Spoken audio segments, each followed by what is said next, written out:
Are you sick and tired of being told to use I feel statements in your arguments? Does it seem contrived, ineffective, or maybe even make things worse? Maybe you've been told to use them but never been taught how to use them effectively. If you want to learn how to approach this old technique in new ways to lower the temperature and find resolution, stick around. We'll get into this right now. Hey everybody, I'm Chris Neal. I'm a relationship counselor who spent over 10 years helping couples move from conflict to connection. I've lost count of the number of sighs and eye rolls I've gotten over the years when I began to talk about the importance of emotion-based communication. The problem is we can use this technique wrong if we're not taught some important guidelines. Feeling-oriented discussion really matters, and it can be a powerful tool in reducing conflict. But there are pitfalls that can even take things from bad to worse. Now, here in a moment, I'm going to give you 5 ways to use I feel statements effectively in your relationship. If you've been frustrated trying to do this before, these will give you a new perspective. Hey friends, I want to take just a moment to tell you about a project I'm working on. I'm building an online workshop for couples to help them reduce conflict and build connection in their relationship. It's based on my years of helping couples come together and leans on some of the best research out there on how relationships succeed. Conflict to Connection is currently in production as I record this video, and it will be available soon. I've been working really hard on this for quite a while, and I'm so excited to bring it to you. If you want to be one of the very first people with access, click the link below in the description to be notified when the workshop is available. I'm planning to have an introductory price, so getting access early will not only put you in a special cohort, it will also help save you some money. Just click the link below and we can stay in touch. So let's get into those practical steps to use I feel statements effectively. Number 1, when you say I feel, be sure to follow that with an actual feeling word. If you say something like, I feel you should be nicer to me, or I feel you don't respect me, those aren't feelings, those are opinions. They're just evaluations and beliefs where you're saying I feel at the beginning of it. When we express an opinion as an I feel statement, that can end up being kind of a poorly disguised criticism instead of an honest attempt to help your partner understand where you're at emotionally. If we're not careful, this can border on passive-aggressive, which can easily cause an argument to just spin out of control. Even if we lead with I feel, if the thing you say next is an opinion or judgment, you've just given your partner something else to disagree with. Don't forget, the goal is twofold. Yes, we want to engage with a statement that's inarguable. It undercuts the potential for conflict. And we want to use this as a means of building connection, not more conflict. The secret value in a good feeling or I feel statement is that you can accomplish both goals. Now, it's not uncommon for someone to want to talk about their feelings and be willing to try, but they just don't really know how.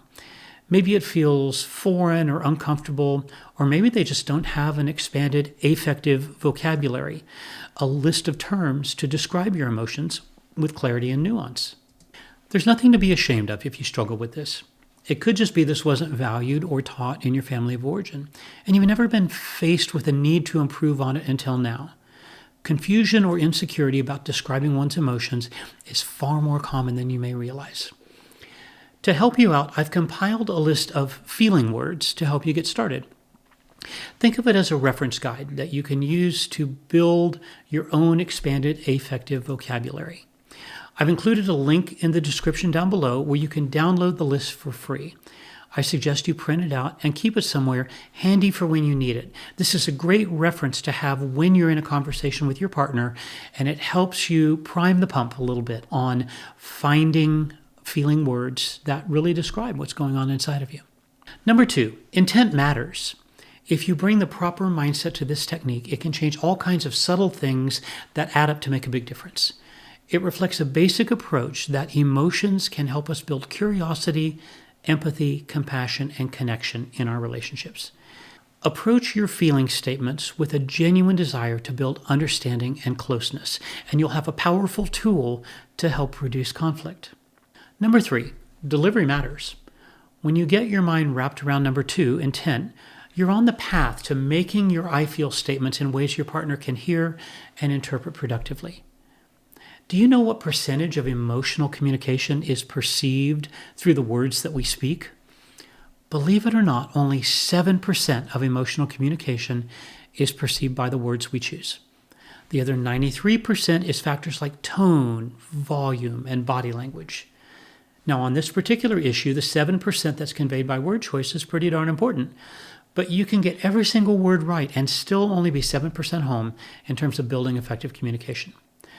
Even if you're feeling upset in the moment, taking an extra breath and slowing things down can make a big difference in how you say things and then how those are interpreted by your partner. Number 4, be sure your feeling statements are non-retaliatory in nature. This is a matter of both intent and timing.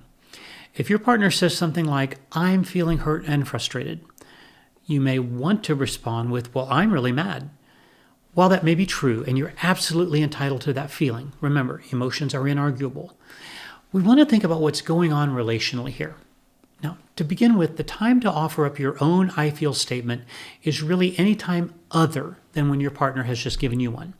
If we answer their feelings with our own feeling statement, like I just described, it can feel retaliatory, and then you've lost the benefit, possibly inflaming the situation. If you have an honest intent to build connection when your partner expresses their feelings, that's your cue to listen and validate. Now, I've made a video about validating others' emotions. It's linked above right now. I suggest you check that video out when you're finished with this one. It's really helpful. Now, I want to put you at ease. Don't worry. Validating your partner's emotions is not giving up on your perspective in the disagreement. You're not surrendering. It just helps build the connection and fosters real communication and empathy. So when do you use your "I feel" statement? Really any other time. But if your feelings are stated in a way to get your partner to back down, that's not connection. That's a power play. Now, I get the desire to reclaim power in an argument. Believe me, we've all been there. But choosing your moment and intention carefully can help this technique work to everyone's advantage. And number 5, don't wait for an argument to practice this. When you're in an argument, you're both probably in some form of fight, flight, or freeze.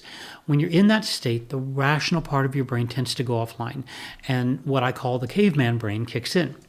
That's the part of your brain that views everything as a challenge, amplifies that, and then puts your nervous system into a state that it's pretty good for fighting off a tiger or hunting an antelope, but not very helpful when you're trying to resolve your differences with a loved one. When you're in this state, the tendency is to default to old habits. Using any technique relies on practice, and you're not likely to remember an unfamiliar skill in the heat of an argument. It's far more likely to become a useful technique if you can practice it over and over when you're calm. When you work on it that way, it becomes more of a habit, and you have a much better chance of using it effectively in times of stress. You can actually turn it into a game or a fun activity with your partner, or as an exercise you do on your own at any time throughout the day. Whatever's going on, pause for a moment and take stock of what emotions you're having in the moment. Give them names. Another great way to work on this is when you're watching a movie or a show. You can take personal stock about your feelings towards a character or situation in the story.